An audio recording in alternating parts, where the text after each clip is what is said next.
Synopsis: Sarah Martinez, a 26-year-old young mother, is organizing her first child's baptism, hoping this special moment will unite her family. However, during the ceremony, her mother Linda completely ignores her, treating her as if she were invisible while embracing all the other family members. When Sarah gives an emotional speech about family and forgiveness, her mother abruptly leaves the church. Determined to discover the truth behind this strange behavior, Sarah embarks on a journey that will reveal family secrets buried for decades, discovering that her identity and entire life were built upon a lie that her mother kept to protect her from a devastating truth. My name is Sarah Martinez, and I thought my baby's baptism would be the happiest day of my life, until my own mother treated me like I was a ghost in my own family. The morning sun streamed through the stained glass windows of St. Michael's Catholic Church in Denver, Colorado, casting rainbow patterns across the wooden pews. I adjusted my navy blue dress one more time, cradling my 3-month-old son Michael in my arms. His tiny fingers wrapped around mine as I whispered softly, "Today's your big day, baby boy." My husband Carlos squeezed my shoulder reassuringly. "You look beautiful, mi amor. Your mom's going to be so proud." If only he knew how wrong he would be. The church began filling with our family and friends. My heart swelled as I saw familiar faces. Carlos's large Mexican-American family, our college friends, neighbors from our suburban neighborhood. But my eyes were searching for one person in particular, my mother, Linda Thompson. She arrived, fashionably late, as always, wearing her signature black pantsuit and pearls. At 58, my mother still commanded attention when she entered a room. Her silver hair was perfectly styled, her makeup flawless, her posture straight as a ruler. She had always been the epitome of control and elegance. "Mom!" I called out, shifting Michael to one arm as I approached her. "I'm so glad you made it. I was starting to worry." She walked right past me. Not a glance, not a nod, not even an acknowledgement that I had spoken. My words died in my throat as I watched her stride directly to Carlos's mother, Elena. "Elena, darling!" Mom's voice was warm and animated as she embraced my mother-in-law. "You look absolutely stunning. That dress is gorgeous on you." I stood frozen, Michael gurgling softly in my arms as I watched my mother lavish attention on everyone. Except me. She hugged my sister Jessica, complimented my cousin Amy on her new haircut, even struck up a lengthy conversation with my college roommate Katie about her recent promotion. But when I approached their circle, hoping to join the conversation, Mom literally turned her back to me and began talking to someone else. The deliberate nature of it made my stomach churn with a mixture of confusion and humiliation. "Sarah, honey, is everything okay?" Elena noticed my distressed expression and the way my mother was behaving. "You look pale." I forced a smile, bouncing Michael gently. "Just nervous about the ceremony, I guess." But inside, my mind was racing. What had I done wrong? Had I forgotten her birthday? Missed an important call? Said something offensive during our last phone conversation? Father Rodriguez approached our group, his kind eyes twinkling as he admired Michael. "What a beautiful baby," he said in his gentle Colombian accent. "Are we ready to welcome this little angel into God's family?" "We're ready, Father," I replied, though my voice trembled slightly. As we processed into the church for the ceremony, I watched my mother take a seat in the third row, not the traditional front row reserved for immediate family. She sat next to my Aunt Margaret, pointedly leaving empty space beside her while gesturing for Jessica to sit on her other side. The baptismal ceremony began beautifully. Father Rodriguez spoke about the significance of this sacrament, about welcoming Michael into the Christian community, about the responsibilities of parents and godparents. Carlos and I had chosen his brother Miguel and my sister Jessica as godparents, and they stood beside us with beaming smiles. But throughout the entire ceremony, every time I glanced toward the congregation, my mother's gaze was fixed somewhere else: the altar, the stained glass windows, her perfectly manicured nails, anywhere but on me or Michael. When Father Rodriguez asked the traditional questions about our faith and commitment to raising Michael in the church, I answered with as much conviction as I could muster, hoping my voice would reach my mother's heart. But she remained stone-faced, emotionless, as if she were watching a stranger's child being baptized. The most painful moment came when Father Rodriguez invited the family to come forward for photos after pouring the blessed water over Michael's head. Carlos's entire family gathered around us, along with the godparents, my sister, and several relatives. "Linda, come join us for the family photo," Father Rodriguez called to my mother. She stood slowly, smoothed her skirt, and walked toward our group. But instead of standing beside me as any mother would, she positioned herself as far away as possible, next to Elena, with Jessica between us. In every photo, she smiled broadly, but never looked at me. After the ceremony, the reception was held in our church's fellowship hall. I had spent weeks planning this celebration, choosing decorations in soft blues and whites, arranging for Michael's favorite lullabies to play softly in the background, preparing a menu that included all of my mother's favorite foods. But as guests mingled and congratulated us, my mother continued her bizarre behavior. She complimented the decorations to Carlos. She praised the catering to Elena. She even thanked Father Rodriguez for the beautiful ceremony. But she didn't say a single word to me. "This is really strange, Sarah," Jessica whispered as we stood near the cake table. "Mom's been asking about Michael all week, talking about how excited she was for today. I don't understand what's gotten into her." I watched my mother across the room, laughing at something my Uncle David was saying, appearing completely normal and social with everyone except her own daughter. "Maybe she's upset about something," I murmured. "But I can't think of what I could have done." The breaking point came when it was time for speeches. Carlos spoke beautifully about becoming a father and thanking our families for their love and support. Miguel shared a funny story about being an uncle. Even Elena gave a touching speech about welcoming her new grandson. Then it was my turn. I stood up, Michael sleeping peacefully in my arms, and looked out at the faces of everyone I loved. My voice was steady as I began. "Thank you all for being here today to celebrate Michael's baptism. Family means everything to me. And seeing all of you here, sharing in this special moment, fills my heart with so much joy." I paused, my eyes finding my mother in the crowd. She was staring at her hands, jaw clenched. "I especially want to thank my mother, Linda. Mom, you taught me about unconditional love, about being strong in the face of adversity, about the importance of family bonds that can never be broken. Everything I know about being a mother I learned from watching you."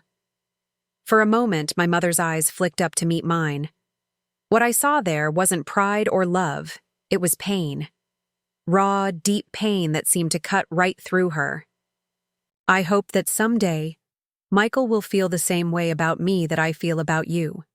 That no matter what challenges life brings, family will always be there for each other. That love conquers all differences and forgives all mistakes." My mother stood abruptly, her chair scraping against the linoleum floor. Without a word, she grabbed her purse and walked straight toward the exit. "Mom, wait!" I called after her, but she was already pushing through the double doors. The fellowship hall fell silent. 60 pairs of eyes turned to look at me, standing there holding my baby, abandoned by my own mother on one of the most important days of my life. Carlos quickly stood and put his arm around me. "I'll go talk to her," he whispered. But I shook my head. "No, let her go." I finished my speech somehow, though my voice cracked with emotion. The rest of the reception passed in a blur of concerned relatives asking if everything was okay, well-meaning friends making excuses for my mother's behavior, and my own heart breaking a little more with each passing minute. That night, after we'd put Michael to bed and cleaned up the remnants of what should have been a perfect day, I sat in our kitchen staring at my phone. Should I call her? Should I drive to her house and demand an explanation? Maybe she's going through something we don't know about, Carlos suggested gently. Menopause, health issues, work stress. But deep in my gut, I knew this was something more. Something bigger and darker than a bad mood or hormonal changes. The way she'd looked at me during my speech, it wasn't anger or disappointment. It was fear. What could my own mother be so afraid of that she couldn't even look at her daughter or grandson on the day of his baptism? I picked up my phone and scrolled through our text messages from the past few weeks. Everything had seemed normal. She'd asked about Michael's sleep schedule, sent photos of outfits she'd bought for him, even offered to help with the party planning. So what had changed between our last conversation and today? As I sat there in the quiet of our suburban Denver home, with the mountain peaks visible through our kitchen window, and the sound of Michael's soft breathing coming through the baby monitor, I made a decision. I was going to find out the truth, no matter what it cost me. But what I would discover the next day would shatter everything I thought I knew about my family, my identity, and the woman who raised me. Have you ever had a family member completely shut you out without explanation? What would you do if your own mother ignored you on one of the most important days of your life? Let me know in the comments below. The mystery of my mother's behavior was about to reveal a secret that would change my entire world. I barely slept that night, Michael's peaceful breathing the only sound breaking the silence of our house as I stared at the ceiling, replaying every moment of my mother's strange behavior. The next morning, after Carlos left for his job at the engineering firm and Michael was napping, I decided I couldn't wait any longer for answers. I called my mother's house, listening to the phone ring until her voicemail picked up. Hi, you've reached Linda Thompson. I'm not available right now, but please leave a message and I'll get back to you as soon as possible. Mom, it's Sarah. I need to talk to you about yesterday. Please call me back. I tried to keep my voice steady, professional, like I was calling a business associate instead of my own mother. 2 hours passed. No return call. I tried again at lunchtime. Voicemail. By 3 o'clock, I was pacing our living room, Michael in his bouncy seat, watching me with those alert blue eyes that reminded me so much of my own at that age. Or at least, that's what everyone had always told me. That's when I decided to take action. I loaded Michael into his car seat and drove across town to my mother's neighborhood in Cherry Hills Village, one of Denver's most exclusive suburbs. Mom had lived in the same Tudor-style house for 15 years ever since her divorce from my stepfather was finalized. The perfectly manicured lawn and immaculate flower beds reflected her need for control and order in every aspect of her life. Her silver Lexus was parked in the driveway, so I knew she was home. I rang the doorbell, Michael sleeping in his carrier, at my feet. Through the frosted glass panels, I could see movement. Someone walking toward the door, then stopping, waiting. Mom, I know you're there. We need to talk. Nothing. I pressed the doorbell again, longer this time. Mom, I'm not leaving until we figure this out. Whatever I did wrong, whatever's bothering you, we can work through it. But you can't just ignore your daughter and grandson. Finally, I heard the deadbolt turn. The door opened just a crack. The security chain still engaged. Sarah, this isn't a good time. My mother's voice was hoarse, like she'd been crying. When would be a good time, Mom? Because yesterday sure wasn't, and apparently today isn't either. I tried to peer through the gap, but could only see a slice of her face. Are you sick? Are you hurt? I'm worried about you. I'm fine. Just, please go home. No. I set Michael's carrier down and crossed my arms. I'm not leaving until you tell me what's going on. Yesterday was Michael's baptism, one of the most important days of his life, and you acted like I didn't exist. Do you have any idea how much that hurt? The chain rattled as she fumbled with it, and for a moment I thought she was going to let me in. Instead, she closed the door completely. but I hadn't driven all the way here to give up that easily. I walked around to the back of the house, remembering the spare key she'd always kept under the decorative frog by her garden shed. Michael gurgled softly as I carried him through the familiar backyard where I'd played as a child, past the rose bushes my mother tended with obsessive care. The key was still there. "Mom?" I called as I let myself in through the back door into her spotless kitchen. "I'm coming in. We're going to talk about this." I found her in the living room, sitting in her favorite armchair, a photo album spread across her lap. Her makeup was smudged, her perfectly styled hair disheveled, and tissues were scattered on the coffee table beside her. "You shouldn't be here. Sarah?" She quickly closed the album and clutched it to her chest. "What's in the album, Mom?" I set Michael's carrier on the couch and sat down across from her. "What are you looking at that you don't want me to see?" She shook her head, tears streaming down her cheeks. "You don't understand. Some things are better left buried." "Buried? What are you talking about?" I leaned forward, studying her face. In all my 26 years, I had never seen my mother look so broken, so vulnerable. "Mom, you're scaring me. What's going on?" "I tried to protect you," she whispered. "All these years I tried to give you a normal life, a loving family. I thought I could take it to my grave." My heart started pounding. "Take what to your grave?" She looked at Michael, sleeping peacefully in his carrier, then back at me.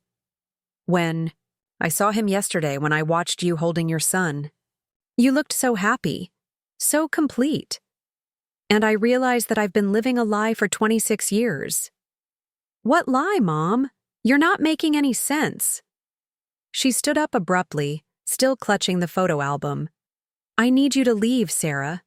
Please, just take Michael and go home to Carlos and forget about yesterday." But I wasn't going anywhere, not when I was this close to finally understanding what was happening. "Give me the album, Mom." "No. Give it to me." I stood up too, facing her across the coffee table. "Whatever's in there, whatever secret you think you're protecting, it can't be worse than what you put me through yesterday. Do you know what it felt like to have my own mother ignore me at my son's baptism?" "You don't know what you're asking for." "Yes, I do. I'm asking for the truth." We stood there in a tense standoff, the afternoon sun streaming through her lace curtains, the tick of her grandfather clock marking the seconds. Finally, her shoulders sagged in defeat. She sat back down and opened the album with trembling hands. The first page showed photos I'd seen 1,000 times, me as a baby, toddler pictures, family vacations. But as she turned the pages, I noticed something I'd never paid attention to before. In every single photo, I was alone with my mother. No hospital photos with a father. No pictures of a happy couple celebrating their new baby. "Mom, where are the photos of my dad?" She didn't answer, just kept turning pages. Then she stopped at a section I'd never seen before. Photos of a young woman with dark hair and sad eyes, holding a baby. The woman looked familiar, but it wasn't. "My mother." "Who is this?" I asked, though something deep in my stomach already knew the answer would change everything. "This is Maria Santos," my mother said quietly. She was 19 years old, alone, scared, and pregnant. She came to the crisis pregnancy center where I volunteered as a counselor. I stared at the photos, my mind struggling to process what she was telling me. She chose adoption for her baby, a closed adoption.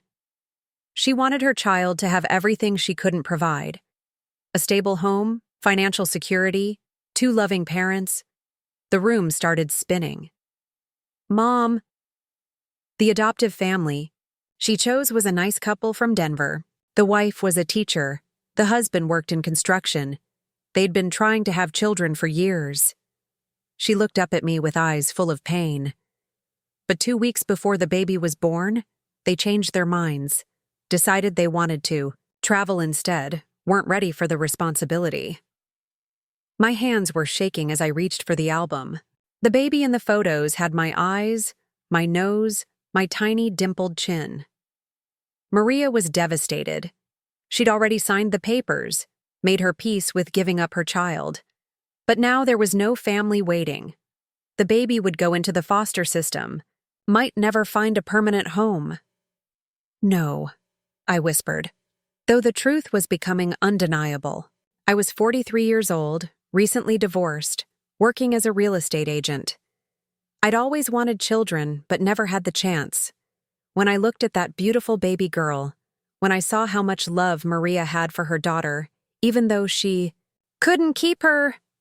She turned another page, revealing legal documents, adoption papers with signatures and official seals. I promised Maria I would give her daughter everything she dreamed of: a good education, a safe home, opportunities to succeed. I promised I would love her as my own. The words hit me like a physical blow. You're saying you're not my biological mother? I am your mother in every way that matters, Sarah. I raised you, loved you, sacrificed for you. But no, I didn't give birth to you. I felt like I was drowning, gasping for air in a room that suddenly felt too small. And my father? Maria never told me his name, said he was a college student who didn't want any part of parenthood. Michael chose that moment to wake up, his soft cries filling the silence. I picked him up automatically, holding him close, but my hands were shaking so badly that my mother reached out to steady me. "Don't touch me," I snapped, pulling away from her. "Sarah, please." 26 years, I said, my voice rising. 26 years you've been lying to me. Every birthday, every Mother's Day, every time someone said I looked like you or acted like you, it was all a lie. It wasn't a lie. You are my daughter. No, I'm not. I was shouting now, Michael crying harder in response to my distress. My real mother is Maria Santos, and you've kept that from me my entire life. Your real mother gave you to me because she wanted you to have a better life. That wasn't your decision to make. I had a right to know who I really am. I was crying now, too, tears of anger and confusion and betrayal streaming down my face. Everything I thought I knew about myself, my family, my identity, it was all built on a foundation of lies. Why now? I demanded. Why did seeing Michael make you act like that yesterday? My mother wiped her own tears, struggling to compose herself. Because when I watched you with your son, I remembered how Maria looked when she held you for the last time. The love in her eyes, the sacrifice she was making. And I realized that I've robbed you of knowing that love, that connection to your real family. Where is she now? Maria Santos, where is she? I don't know. We agreed on a closed adoption. No contact, no updates. But something in her expression told me she was still holding back information. Mom, Linda, whatever I'm supposed to call you now, is there something else you're not telling me? She hesitated just a moment too long. What is it? I pressed. She reached into the back of the photo album and pulled out an envelope, yellowed with age. She wrote you a letter, for when you turned 18, but I never gave it to you. I snatched the envelope from her hands, Michael still crying in my arms as I stared at my name written in unfamiliar handwriting. Para mi querida hija Sara. For my dear daughter Sarah. You've had this for 8 years and never told me? I was scared. Scared of losing you. Scared you'd hate me for the choices I made. I looked at the woman who had raised me, who had been the only mother I'd ever known, and felt a mixture of love and fury that threatened to tear me apart. I need to go, I said, tucking the letter carefully into my purse along with Michael's things. I need time to process this. Sarah, wait. No, I can't look at you right now. I can't be in this house surrounded by lies. I headed toward the door, then stopped and turned back. All those times you told me I was special, that I was your miracle baby, that you'd waited your whole life for me. Was any of it true? Her voice was barely a whisper. Every word. You were my miracle, Sarah. You saved me from a lonely life and gave me purpose. I love you more than anything in this world." "But I'm not yours," I said quietly. "I never was." I left her standing in that living room surrounded by the remnants of our old life, drove home with Maria Santos's letter burning a hole in my purse, and prepared to discover who I really was. But what that letter contained would reveal not just the identity of my birth mother, but a truth so devastating that it would explain everything, and destroy what was left of the family I thought I knew. Have you ever discovered a life-changing secret about your past? How do you think you'd react to finding out your entire identity was built on a lie? Share your thoughts in the comments. The letter from my birth mother was about to unveil a truth that would make my mother's behavior at the baptism seem like the least of our family's problems. I sat in my car in the driveway for 20 minutes after getting home. Michael finally calm in his car seat, staring at the envelope that contained a message from a woman I'd never known existed until an hour ago. "Para mi querida hija Sara." The words seemed to pulse with secrets waiting to be revealed. Carlos wasn't due home for another 3 hours. I carried Michael inside, fed him, and put him down for his afternoon nap. Then I sat at our kitchen table with the letter, my hands trembling as I carefully opened the seal. The paper was delicate, slightly faded, written in both Spanish and English with careful, precise handwriting. My dearest Sarah, if you are reading this, it means you have turned 18 and Linda has kept her promise to give this to you. I pray that you have had a beautiful childhood filled with love, opportunity, and happiness, everything I could not provide for you. My name is Maria Elena Santos. I was 19 when you were born, a sophomore at the University of Colorado studying to be a teacher. Your father was a fellow student named David Thompson. We were young, in love, and completely unprepared for parenthood. My heart stopped. David Thompson, the same last name as the woman who raised me. When I told David I was pregnant, he panicked. He said he wasn't ready to be a father, that we were too young, that a baby would ruin both our futures. He begged me to get an abortion, and when I refused, he disappeared from my life completely. I was alone, working 2 jobs to pay for school, living in a tiny apartment I could barely afford. I knew I couldn't give you the life you deserved. When I found out about the adoption agency, when I met Linda, I thought it was a miracle. She seemed so kind, so eager to be a mother, so capable of giving you everything I couldn't. But there's something I need you to know, something Linda doesn't know that I know. David Thompson was her son. Your biological father is Linda's son, which means the woman who adopted you is actually your paternal grandmother. I found out by accident 3 months after your birth. I saw Linda at a university event with a young man who looked exactly like David. When I asked a mutual friend, they confirmed it was her son. I realized then that she had known all along who your father was, but she never told me. She let me believe it was just coincidence that she wanted to adopt you. I don't know why she kept this secret. Maybe she was ashamed of David's behavior. Maybe she wanted to protect you from the truth about a father who abandoned you before you were born. Maybe she was protecting herself from admitting her son was capable of such cruelty. But you deserve to know that you have a grandmother's love in Linda, even if she can never admit the real reason she chose you. If you ever want to find me, I understand. If you prefer to leave the past alone, I understand that too. But know that not a day goes by that I don't think about the beautiful daughter I gave away, hoping she grew up happy and loved. Con todo mi amor, Maria Elena Santos P.S. I don't know if David ever told his mother about you, or if she figured it out on her own. But sometimes love makes us do complicated things to protect the people we care about most. The letter fell from my hands as the full magnitude of what I'd just read sank in. Linda wasn't just my adoptive mother. She was my biological grandmother. My father wasn't some mysterious college student.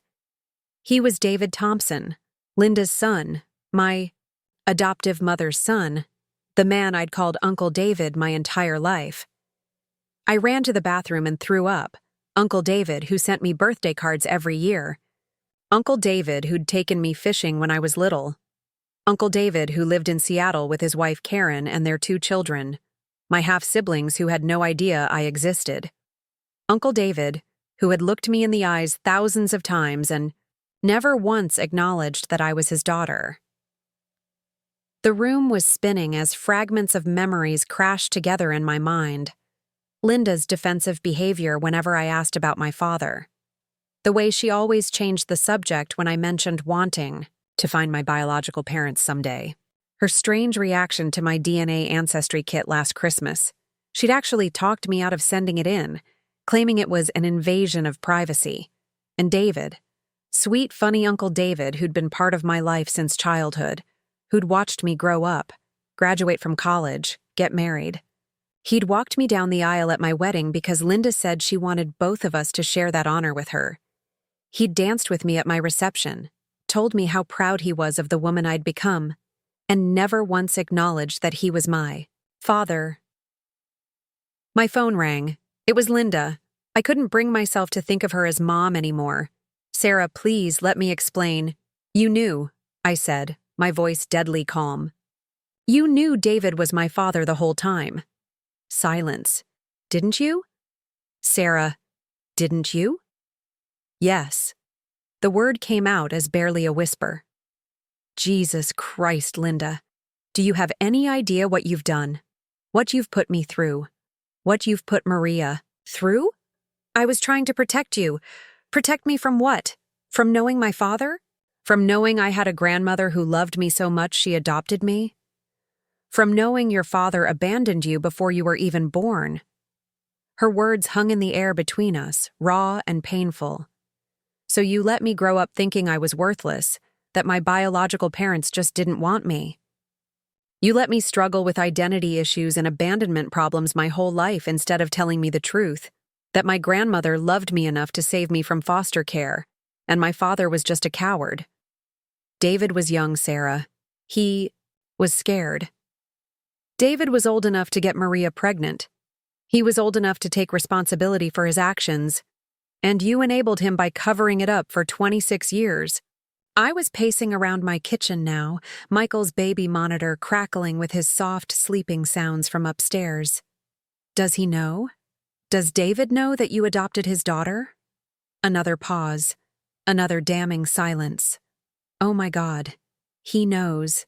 Doesn't he? You both knew. All these years, family dinners, holidays, birthdays, you both knew I was his daughter and you said nothing. We agreed it was for the best. For the best?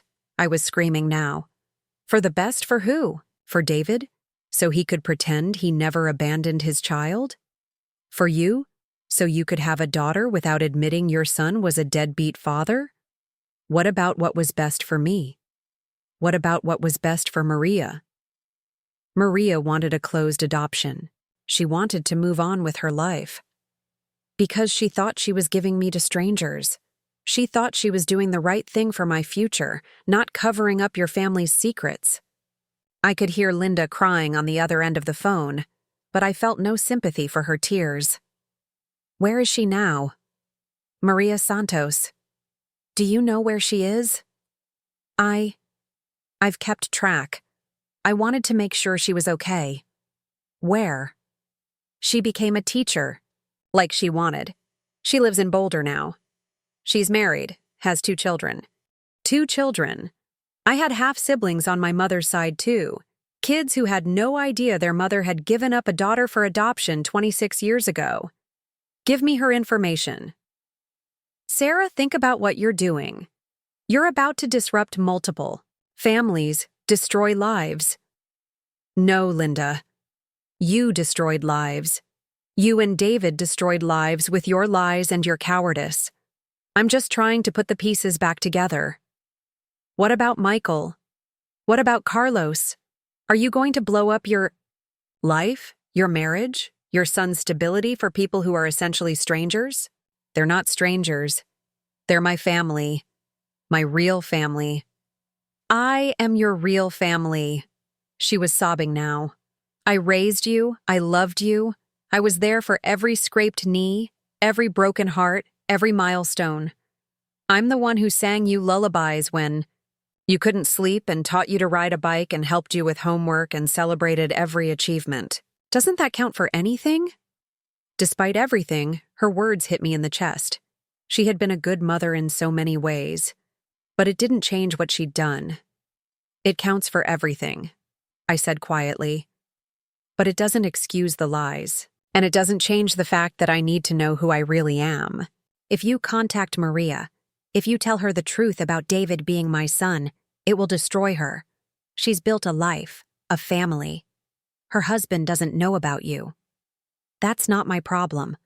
That's the problem you and David created when you decided to build your relationship with me on a foundation of lies. I hung up and immediately called my sister Jessica. Sarah, I was just about to call you. Is everything okay? Mom seemed really upset when I talked to her earlier. Jess, I need you to come over. Bring wine, bring tissues, and prepare yourself for the most insane family revelation in the history of family revelations. What's going on? I can't explain over the phone. Just trust me and come over. Carlos won't be home for a couple hours, so we can talk freely. You're scaring me. Good, because what I'm about to tell you is going to scare you too. An hour later, Jessica sat on my couch with an empty wine glass in her hands, staring at me with the same expression I imagined I'd had when I first read Maria's letter. Let me get this straight, she said slowly. You're adopted. Uncle David is actually your biological father. Mom is actually your grandmother. Maria Santos is your birth mother. And they've all been lying about this for your entire life. That's the general gist, yes. Holy shit, Sarah. Yeah. No wonder Mom freaked out at the baptism. Seeing you with Michael, knowing what Maria went through when she gave you up, it probably brought back all that guilt and shame she's been carrying. I can't even process how I feel about Linda right now. Part of me understands why she did what she did. She was protecting her son, protecting me. Maybe protecting Maria too. But part of me feels so betrayed that I don't know if I can ever forgive her. What are you going to do? I looked at Maria's letter, still lying on my coffee table like a small bomb that had exploded my entire worldview. I'm going to find Maria Santos. I'm going to tell her the truth about why Linda really adopted me. And then I'm going to decide whether or not to confront David with the fact that his cowardice has caused pain and confusion for 2.5 decades. Sarah, think about this carefully. You have a good life. Carlos loves you. Michael is perfect. You have a successful career, friends, stability.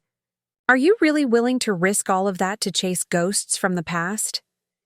I looked up at the baby monitor, where I could hear Michael making soft sleeping sounds. My perfect, innocent son who deserved to know the truth about his family history. I can't live a lie anymore, Jess. I can't raise Michael on the same foundation of secrets and half-truths that I grew up with. He deserves better. Maria deserves better. And maybe, after all these years, I deserve better too. What if Maria doesn't want to see you? What if knowing the truth about David and Mom makes everything worse? Then at least I'll know I tried to make things right. Jessica finished her wine and looked at me with a mixture of admiration and concern. You know I'll support you no matter what, right? Even if this whole thing implodes and destroys everything we thought we knew about our family. I know. And I need you to know that no matter what I discover about my biological family, you're still my sister. That will never change. We hugged tightly, both of us crying a little, both of us knowing that our family would never be the same after this revelation.